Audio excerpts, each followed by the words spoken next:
Now this is my little, well, not little, he's about a foot long or so, Acanthopus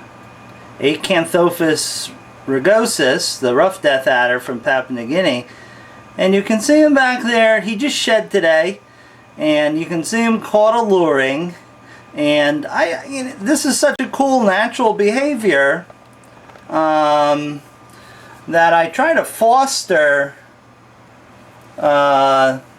them to continue doing it and sort of work for their meal. So I show them the food, they know the food's there, then I take it away and I get them to lure a little bit.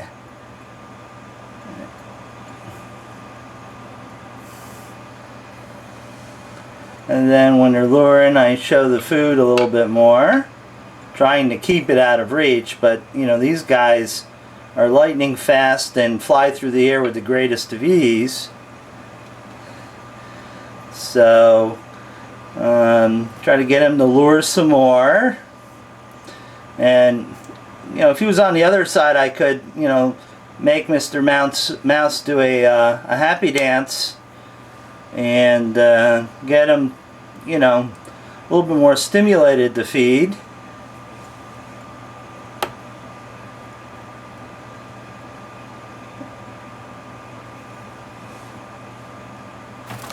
Oh!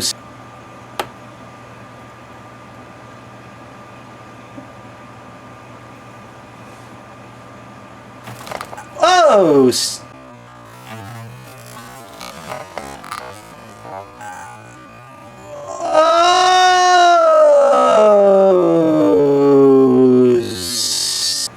Well, that was very good. You're a lot more clever than I thought, but you guys always surprise me.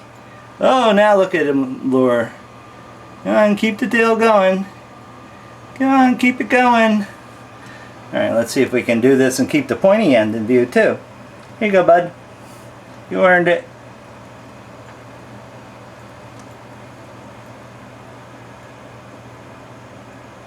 Oof. There you go, dude.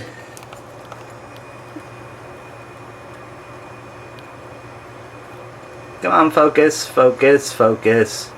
Come on, there we go. That's good. Acanthopus rugosus cam. Look at that little happy camper. Oh boy, is that tasty, huh? Yum. Look how happy he is. Look at those nice little, well, not so little fangs. Mmm, yum. Let's sort of try to see if we can sit here and almost do like a Mr. Sniffles cam in the mouth and watch everything go to work. Look at those beautiful mandibles just ratcheting forward, pulling the prey back.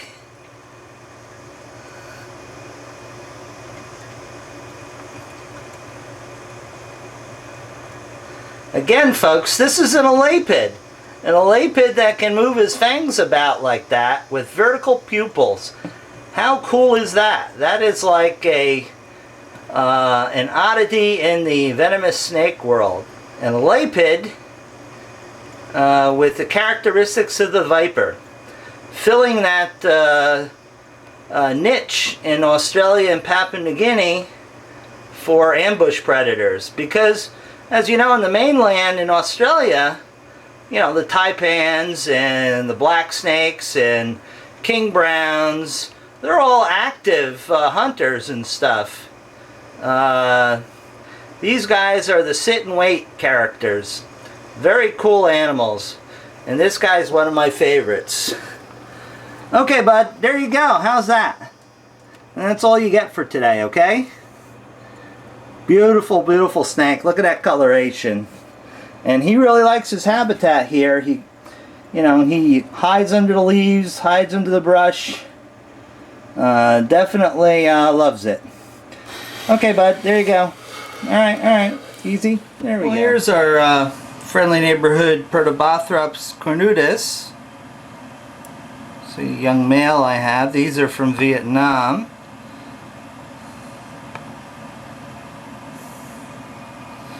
And of course, like any arboreal, I told you, just absolutely hates his tail messed with. And this guy, being a male, he's more geared towards reproduction than eating. So it's necessary to wind him up and get him aggravated till he strikes and holds like that. And then he'll generally decide to go with the flow and actually eat for me.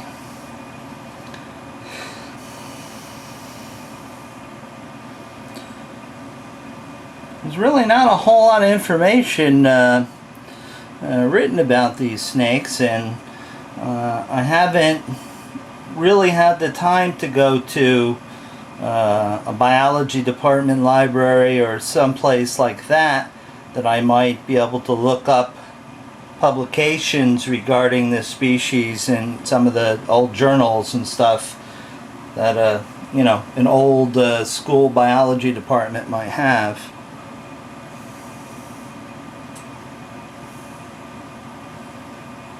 These are very cool little snakes with their supraocular head ornamentation. Let's see if I can tilt this and zoom in on it a little bit. I'm looking across the room and seeing that the Ottoman vipers are doing aerobatics to get my attention, so they might get something to eat also.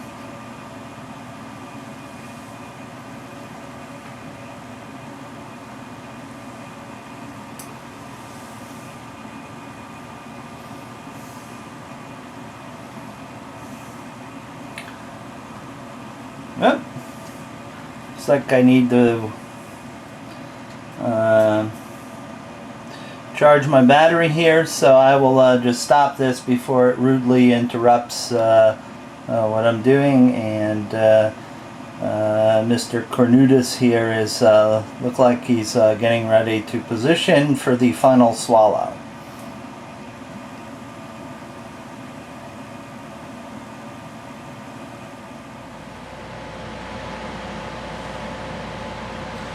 Hurry up, will you finish yours so I can give you the second one? Yeah, that one's not in such a good position, is it, bud? You're going to have to work on that one.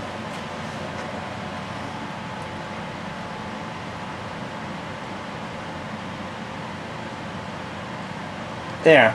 That's a good boy or girl, whatever you are. There we go.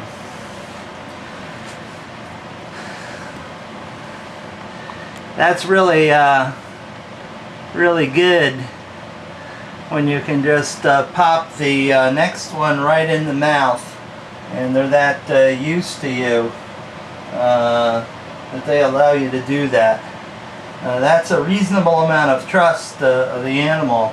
Some animals will just chuck what they have, and because their fangs are sort of out of action. Although I bet if you got your fingers close enough, they could get you.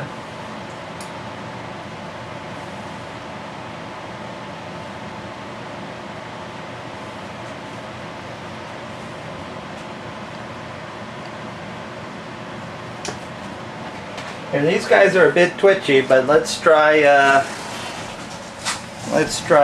Bothrop's cam here.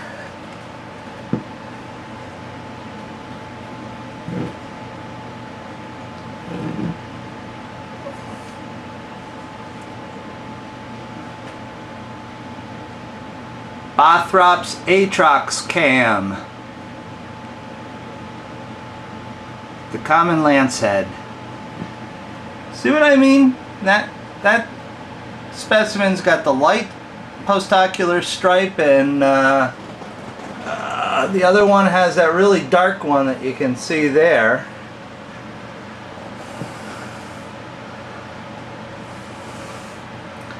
You know, I don't really know who's who. Come on, focus, stupid camera. Hello. There we go.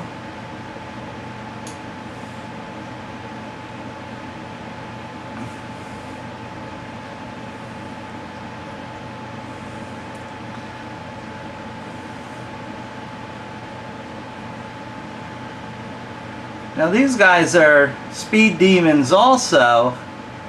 I would classify the Aatrox and Aspers as Mamba fast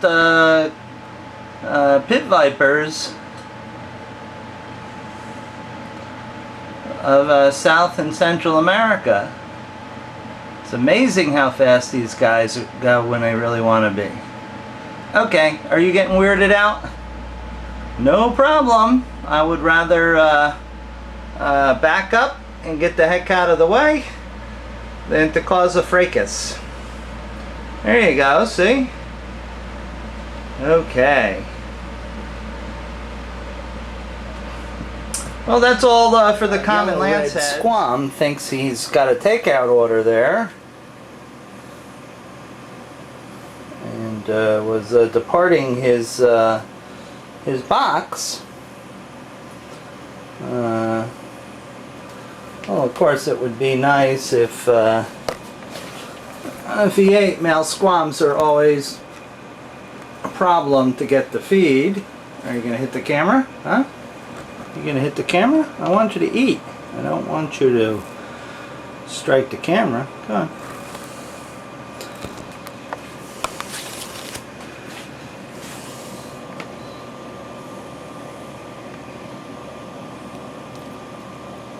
There. Thank you.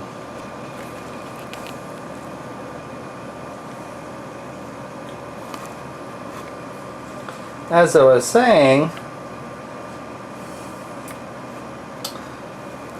male squams are always problematic when you're trying to get them to feed, because they would rather be aggressive than feed, and the only thing they're geared for is reproduction, and they pick up whatever food they possibly can along the way.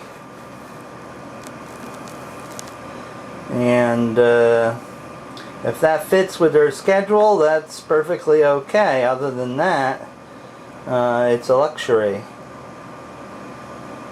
But this guy seems to be doing quite well.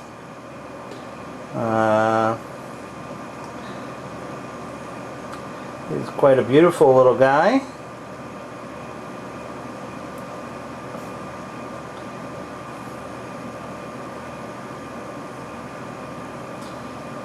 And hopefully he'll be around to breed with some of my females next year. You never can tell. Some snakes just seem to be programmed to die. No matter what you do, especially neonates, no matter what you do, you feed them, you water them, you know they don't have any parasites after they're just born, and still some just never progress and end up in the frozen zoo there. Well, you know, I don't like them to end up there, but you know, if they do, I donate a lot of the inhabitants of the frozen zoo to researchers and universities with teaching collections of animals, or you know, if they want to do DNA work or something. I send the bodies along for scientific work, so all is not lost. But of course everybody likes to keep everybody alive, except the keeper, which they like to try to kill. So now that you got that down your hatch, bud, it's time to go back in your little hut here and hang out. What do you say to that, huh?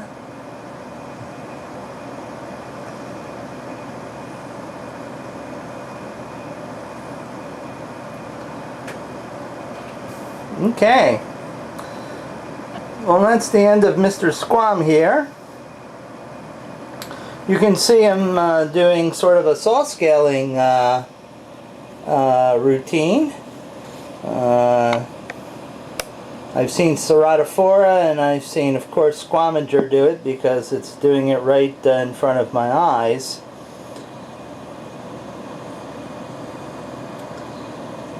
That way, with a full mouth, they can make some noise. So with that said, and he's done, I am going to put him back in the box, give him some water, and move on to the next one.